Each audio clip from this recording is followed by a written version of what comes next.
하박국 2장입니다. 구약성경 하박국 2장. 하박국 2장 1절부터 20절까지 되어 있는데요. 다 읽기에는 시간이 많이 걸릴 것 같아서 우리 1절부터 8절까지 말씀까지만 함께 봉독하도록 하겠습니다. 내가 내 파수하는 곳에 서며 성루에 서리라. 그가 내게 무엇이라 말씀하실는지 기다리고 바라보며 나의 질문에 대하여 어떻게 대답하실는지 보리라 하였더니 여호와께서 내게 대답하여 이르시되 너는 이 묵시를 기록하여 판에 명백히 새기되 달려가면서도 읽을 수 있게 하라. 이 묵시는 정한 때가 있나니 그 종말이 속히 이르겠고 결코 거짓되지 아니하리라. 비록 더딜지라도 기다리라. 지체되지 않고 반드시 응하리라. 보라, 그의 마음은 교만하며 그 속에서 정직하지 못하나 의인은 그의 믿음으로 말미암아 살리라. 그는 술을 즐기며 거짓되고 교만하여 가만히 있지 아니하고 스월처럼 자기의 욕심을 넓히며 또 그는 사망 같아서 족한 줄을 모르고 자기에게로 여러 나라를 모으며 여러 백성을 모으나니 그 무리가 다 속담으로 그를 평론하며 조롱하는 시로 그를 풍자하지 않겠느냐. 곧 이르기를 화 있을진저 자기 소유 아닌 것을 모으는 자여 언제까지 이르겠느냐. 볼모 잡은 것으로 무겁게 짐진 자여 너를 억누를 자들이 갑자기 일어나지 않겠느냐. 너를 괴롭힐 자들이 깨어나지 않겠느냐. 내가 그들에게 노략을 당하지 않겠느냐.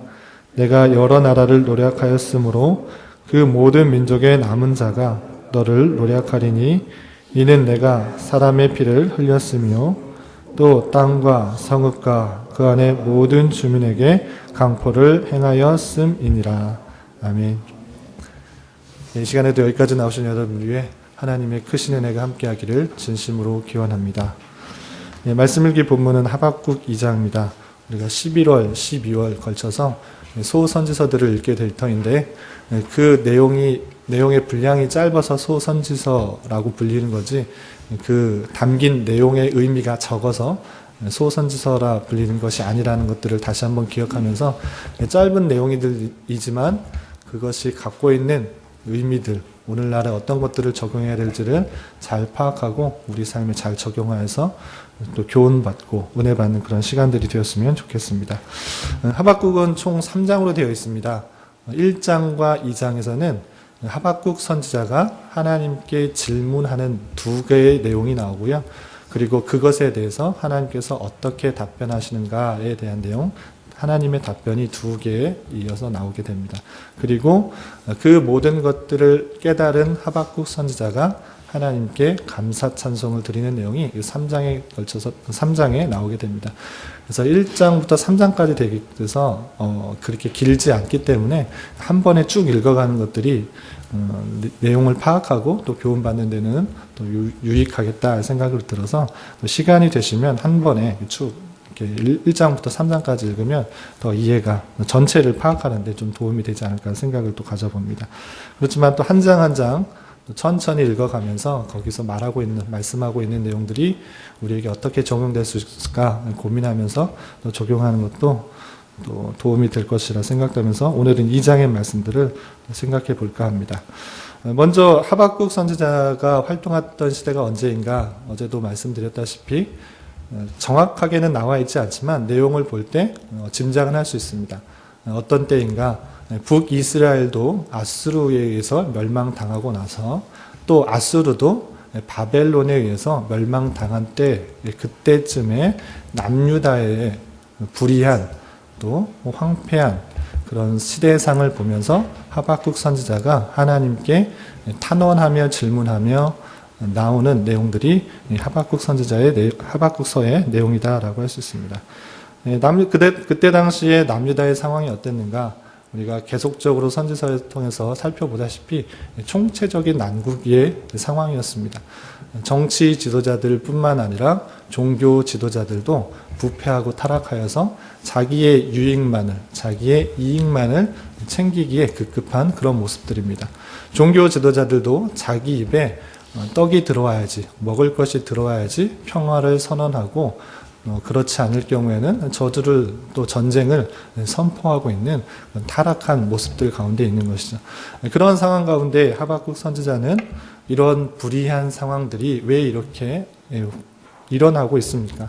하나님께서 계시다면 왜 이렇게 불의하고 또 타락한 모습들이 이 땅에 있는 것입니까? 라고 질문하면서 탄원하는 것입니다.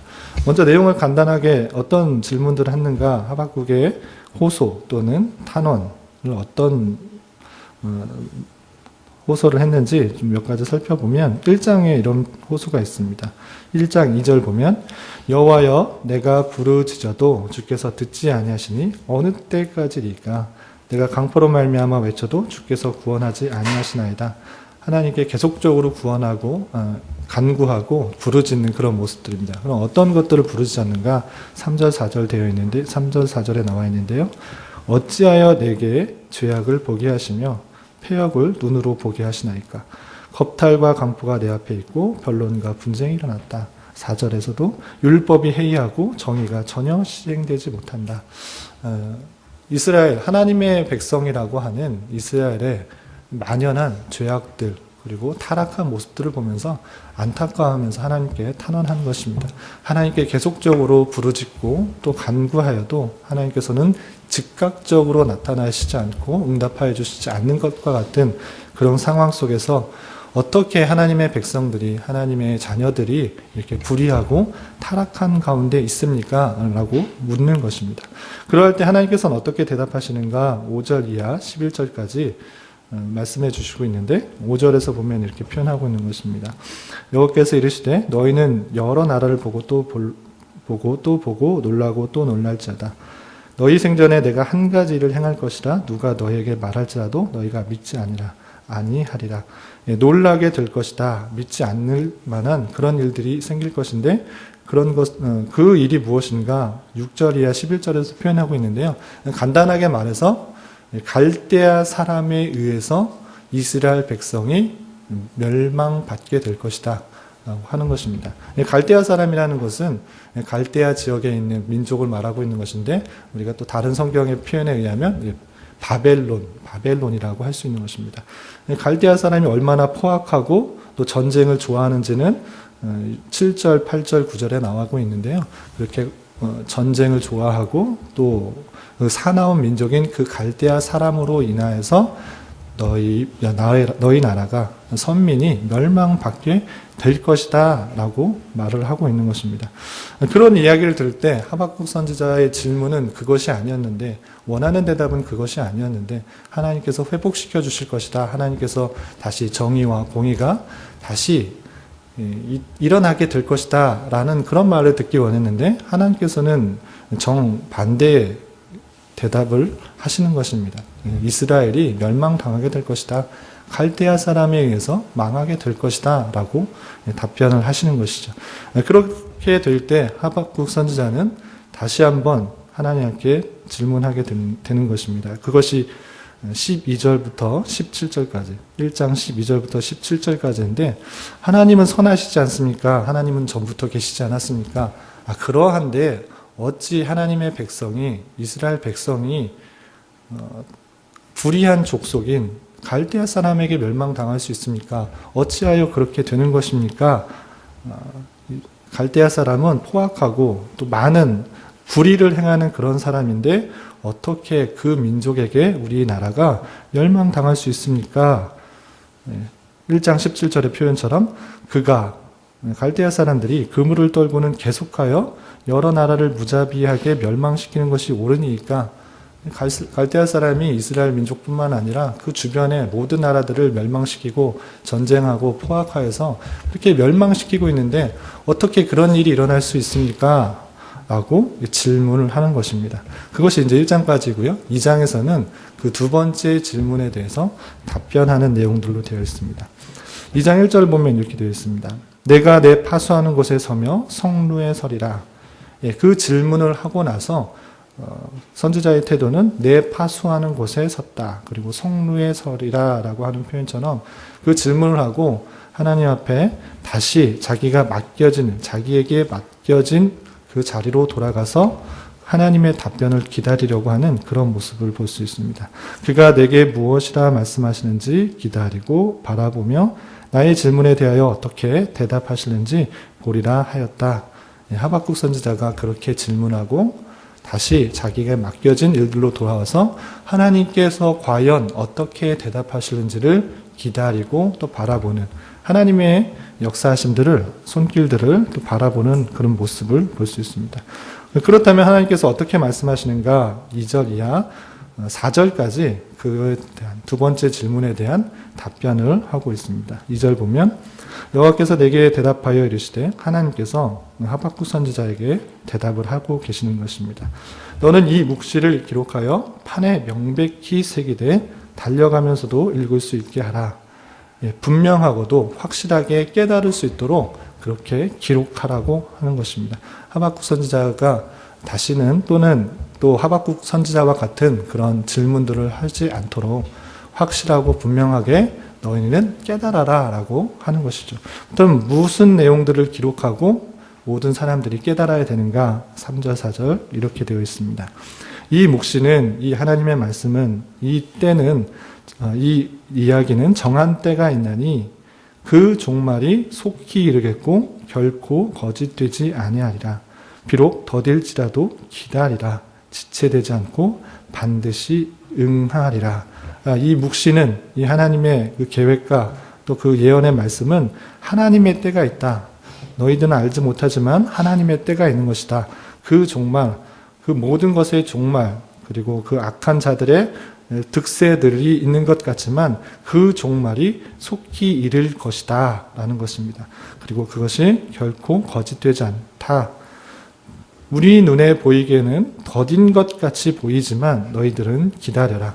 그것은 지체되지 않고 반드시 응하리라. 비록 우리는 바로 하나님께서 역사하셔서 공의와 정의가 실현되길 바라지만 그것은 하나님의 때가 있다라고 말하고 있는 것입니다. 그리고 그 악한 것, 그 불의의 세력들의 종말은 반드시 이루어질 것이다. 우리 눈에 보이기에는 더딘 것 같이 보이지만 지체되지 않고 하나님의 때에 반드시 응하게 될 것이다. 그 종말이 이를 것이다. 속히 이를 것이다. 라고 분명하고도 확실하게 기억할 수 있도록 하박국 선지자에게 판에 명백하게 기록하여서 달려가면서도 읽을 수 있도록 확실하게 기억하라고 하는 것입니다. 또한 4절에서 이렇게 표현하고 있습니다.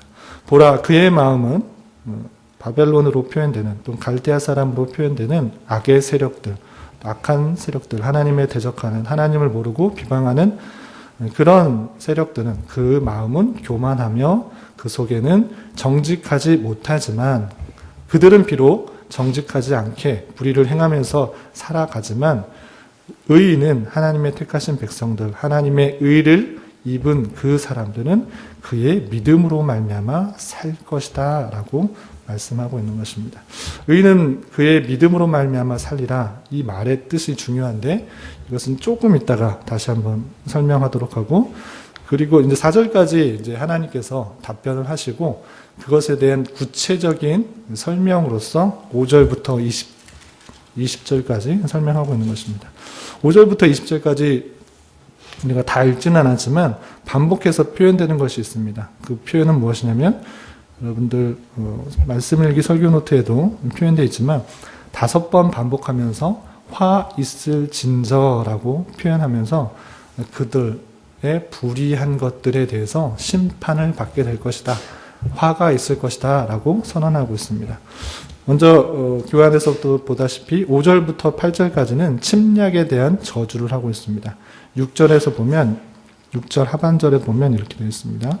화 있을 진저 자기 소유 아닌 것을 모으는 자여 언제까지 이르겠느냐. 볼모 잡은 것으로 무겁게 짐진 자여 너를 억누르는 자들이 갑자기 일어나지 않겠느냐라고 하면서 화가 있을 것이다. 재앙이 있을 것이다. 심판이 있을 것이다. 어떤 사람들? 자기 소유 아닌 것을 모으는 자들. 그런 침략하는 자들, 자기 소유가 아닌데 침략하여서 자기 힘으로 자기의 어떤 것을 가지고 그 재물들을 빼앗는 것, 자기 소유가 아닌 것들을 모으는 그런 자들에게 화가 있을 것이다. 심판이 있을 것이다. 하나님의 때에, 그 종말의 때에 심판이 있게 됨으로 말미암아 화를 당하게 될 것이다 라고 표현하고 있는 것이죠.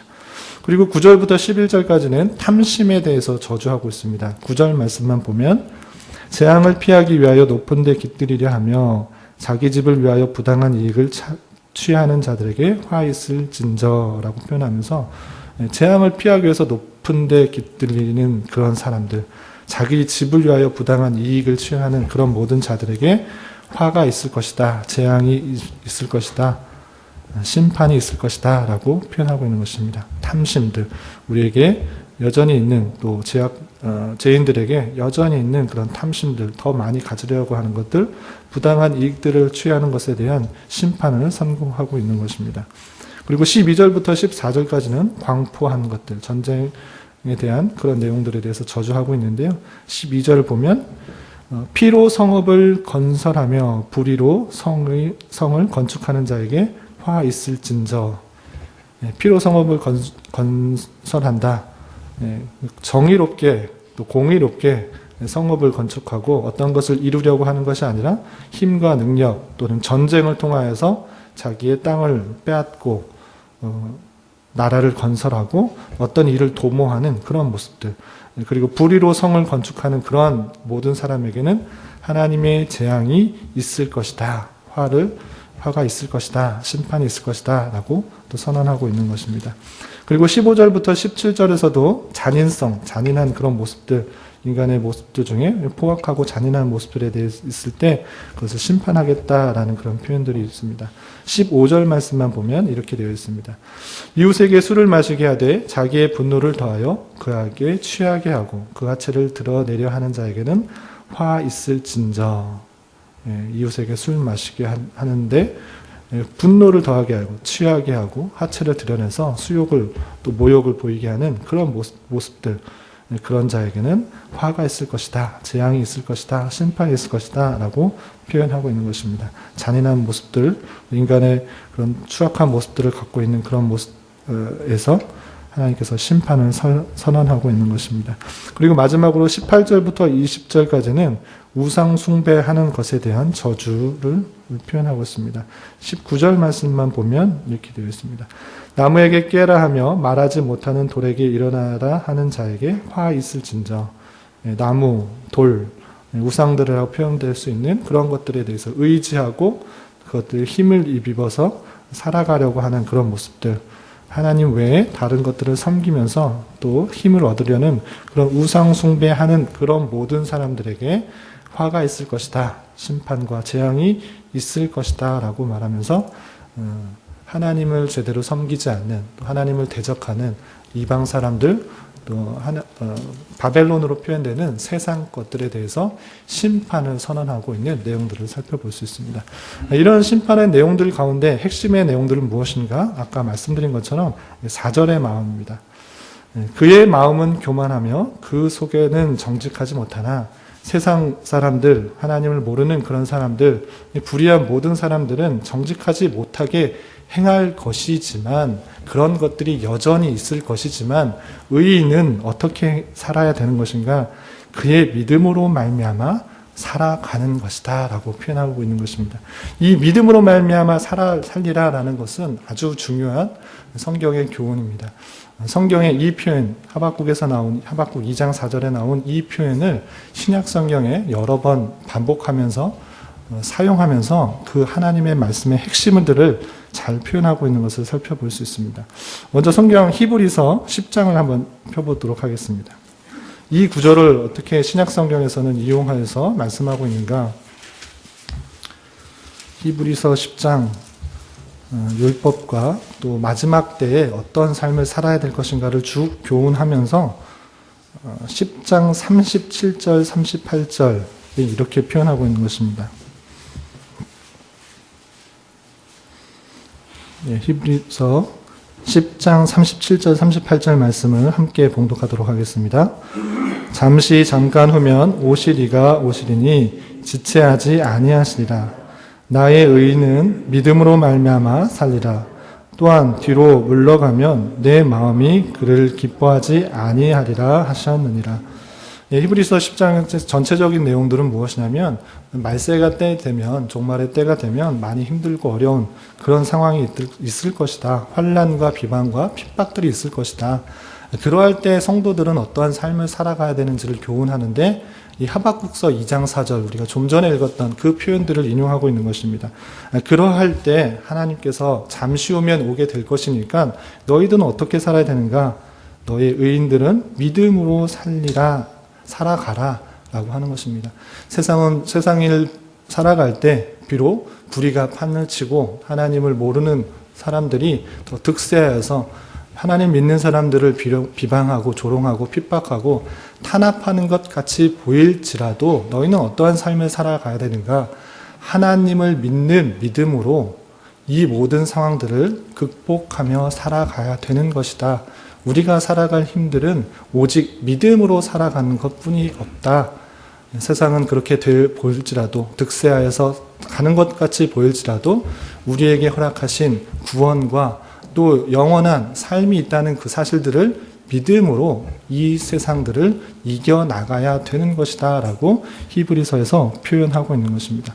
그런 것처럼 하박국 2장 4절에서 표현되는 것, 의인은 그 믿음으로 말미암아 살리라 했을 때 첫 번째 교훈은 세상이 비록 득세하고 하나님을 비방하는 것들이 더 판을 치고 있는 것 같이 보이지만 하나님께서 보이지 않아서 하나님이 없는 것 같이 보일지라도 오직 하나님의 사람들, 의인은 하나님을 믿는 믿음, 그 믿음으로 살아가야 할 것을 교훈하고 있다는 사실들을 잊지 말아야 될 것입니다. 그리고 신약성경에서 또 이 믿음으로 살리라라는 표현을 인용하고 있는 구절이 있는데요.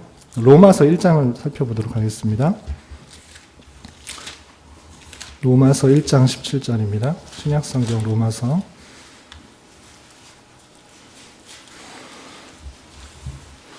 로마서 1장 17절과 골로새서 3장 11절인데요. 거의 같은 의미입니다. 로마서 1장 17절 함께 봉독하도록 하겠습니다. 복음에는 하나님의 의가 나타나서 믿음으로 믿음에 이르게 하나니 기록된 바 오직 의인은 믿음으로 말미암아 살리라 함과 같으니라. 아멘. 이 전체적인 내용에 있어서 우리가 구원받는 그런 이유가 무엇인가 했을 때는 어떤 혈통에 따라서 되는 것도 아니고 율법에 따라서 하는 것도 아니고 오직 믿음으로 말미암아 사는 것, 구원받게 되는 것이다 라는 의미를 설명하기 위해서 하박국서 2장 4절을 인용하고 있는 것을 볼 수 있습니다. 같은 의미로 바울 사도는 골로새서 3장 11절에서 이렇게 표현하고 있습니다. 골로새서 3장 11절 신약성경 305면 전후로 있는데요. 이것은 제가 읽어보겠습니다. 3장 11절 또 하나님 앞에서 아무도 율법으로 말미암아 의롭게 되지 못할 것이 분명하니 이는 의인은 믿음으로 살리라 하였습니다. 갈라디아에 있어서 계속 강조하고 있는 것은 무엇이냐면 거짓된 그런 믿음들, 거짓된 교사에 의해서 또 잘못된 믿음을 갖지 말라. 너희들이 행위를 통하여서 어떤 율법을 준수함으로 말미암아 구원을 받는 것이 아니고 율법을 잘 지켜서 구원받는 것이 아니고 오직 믿음으로 말미암아 구원을 받는 것이다 라고 설명하기 위해서 이 바울 사도는 하박국 2장 4절을 인용하고 있는 것을 볼 수 있습니다. 그렇기 때문에 하박국 2장 4절의 두 번째 의미는 무엇인가? 우리가 행위로 말미암아 구원을 받는 것이 아니라 하나님의 주권적인 선택에 의해서 주신 믿음, 그 믿음으로 말미암아 사는 것이다. 구원을 얻게 되는 것이다 라고 생각할 수 있는 것입니다. 다시 정리하면 의인은 믿음으로 말미암아 살리라 라고 하는 그 의미는 두 가지로 인용되어서 사용되고 있는데 그렇기 때문에 우리는 두 가지로 받아들일 수 있습니다. 첫 번째는 이 불의한 시대 속에서 또 악이 판을 치는 것 같은 그런 시대 속에서도 우리가 의인이 하나님의 택한 백성이 살아가야 될 것은 무엇이냐면 믿음으로 살아가야 되는 것이다. 우리에게 주신 믿음, 구원을 바라보고 또 영원한 천국을 바라보고 불의한 세계 속에서 믿음을 가지고 살아가야 된다라고 이해해야 될 것이고, 두 번째는 그것에 있어서 우리가 열심히 믿고 그 믿는 가운데 율법을 잘 수행하고 우리의 행위가 의로워서 구원받는 것이 아니라 우리의 구원은 오직 하나님께 주신 은혜, 하나님께서 주신 믿음으로 말미암아 구원을 받는다라는 그 사실들을 계속 기억해야 된다는 것입니다. 의인은 믿음으로 말미암아 살리라라는 주시는 교훈들을 오늘날 우리에게 주시는 그런 의미들을 잘 생각할 때 어떻게 살아가야 될지 생각해 볼 수 있는 것입니다. 우리는 세상을 바라보면서 평안하고 또 안락한 그런 것들을 꿈꿉니다. 그렇지만 말씀을 통해서 보는 것은 우리가 살아가는 삶 속에서는 평안과 또 기쁨과 안락함만이 있는 것이 아니라 하나님께서는 불의와 또 악과 하나님을 모르는 사람들까지 모든 것들을 사용하여서 선민을 훈련시키고 연단시키고 하나님만 믿게 하는 그런 도구로 사신다는 사실들을 잊지 말아야 될 것입니다. 그렇기 때문에 그런 불의한 세상 속에서도 우리는 항상 주님을 믿는 믿음 가운데 살아가야 될 것이고, 더 중요한 것은 그런 믿음 가운데 살아갈지라도 우리가 구원받는 이유, 우리가 열심히 신앙생활해서 우리가 율법을 잘 지킴으로 또는 여러 가지 종교적인 행위를 잘해서 구원받는 것이 아니라 하나님께서 우리에게 믿음을 선물로 주셨기 때문에, 하나님께서 우리를 택하여 주셨기 때문에 우리의 행위를 통해서 구원받는 것이 아니라 하나님께서 우리를 택하여 주신 그 은혜, 자비 때문에 우리가 구원받는 사실들을 기억하면서 우리에게 이미 주신 그 구원, 그것을 기쁨과 감사함으로 살아가야 될 것이고, 날마다 우리에게 주신 구원을 감사함으로 기쁨으로 찬송하며 더욱더 온전한 구원을 이루기 위해 힘쓰는 그런 삶을 살아가야 될 것입니다. 지금은 비록 악이 득세한 것 같지만, 세상을 보면서 악이 득세하고 또 불의가 판을 치는 것 같지만 그 모든 것들에 심판의 때가 있음을 분명히 기억하라 했던 말씀들을 우리는 다시 한번 기록해야 될 것입니다. 그리고 우리가 살아갈 때 오직 하나님을 믿는 믿음으로 살아가야 될 것이고, 우리의 구원이 오직 주님에게 있다는 그 사실들을 감사하면서 오늘 하박국서 2장 14절 말씀처럼 물이 바다를 덮음같이 여호와의 영광을 인정하는 것이 세상에 가득할 것이다 라는 하나님의 말씀들, 비록 불의가 판을 친 것 같지만 하나님의 때에 하나님의 방법으로 이 온 땅이 하나님을 고백하는 것, 하나님의 영광을 인정하는 것이 가득할 것이라는 소망과 기대를 가지며 살아갈 수 있는 저와 여러분이 되시기를 주님의 이름으로 부탁을 드리겠습니다. 기도하겠습니다. 하나님 아버지, 감사합니다. 오늘 말씀을 통하여 하나님의 크고 놀라운 계획을 깨달았습니다. 때로 악인이 득세하고 불의한 것들이 세상에 가득 찬 것 같지만 하나님이 힘이 없거나 그 모든 것들을 모르시는 것이 아니라 그 모든 것을 통하여서 하나님의 백성을 연단시키시고 훈련시키시는 도구로 사용하심을 늘 잊지 않고 기억하며 살아가게 하여 주시옵소서. 또한 그들의 종말의 때가 더딜지라도 반드시 응하게 될 것이라는 것을 아는 자로서 더욱 하나님이 주신 믿음 가운데 의연하고 늠름하게 살아가기를 힘쓰는 자 되게 하여 주시옵소서. 또한 우리의 구원이 우리의 행위에 있는 것이 아니라 택한 백성에게 주님께서 허락하여 주신 믿음으로 말미암는다는 사실들을 잊지 않고 늘 감사하며 주님을 찬송하는 삶 살게 하여 주시옵소서. 주님, 특별히 이 나라와 민족을 불쌍히 여겨주시고 혼란스럽고 어지러운 이 시대에 정의와 공의가 바로 서며 하나님의 긍휼과 자비가 넘치는 나라 되게 하여 주시옵소서. 또한 변하게 있는 우리 교회 가운데 은혜를 베풀어 주셔서 힘들고 지친 자에게는 위로가 되며 영적으로 가란 자에게는 진리의 말씀으로 힘을 얻는 교회가 되게 하시고 부패하고 어두워져가는 이 세상 가운데 빛과 소금의 역할들을 더욱더 잘 감당하는 교회 되게 하여 주시옵소서. 담임 목사님 아프리카 선교 대회 일정 가운데도 함께하여 주셔서 또 영육강에 강건케 하여 주시며 참여한 모든 이에게 큰 은혜의 시간이 되게 하여 주시옵소서. 또한 중국 신학교 강의로 출타하신 김지훈 목사님에게도 지혜와 능력을 더하여 주시사 진리의 말씀으로 학생들에게 잘 가르칠 수 있도록 인도하여 주시옵소서. 진로를 고민하며 입시를 치르고 있는 수험생들, 교회 내 여러 병약자들 가운데도 함께하여 주시고 더욱더 하나님을 의지하는 시간 되게 하시며 모든 기회를 통하여 하나님의 손길들을 깊이 경험하는 시간 되게 하여 주시옵소서. 이 시간 각자 드리는 저희들의 간구, 입술의 고백을 주님께서 들으시고 기도의 선한 열매를 보게 하여 주시옵소서. 예수님의 이름으로 기도하옵나이다. 아멘. 하늘에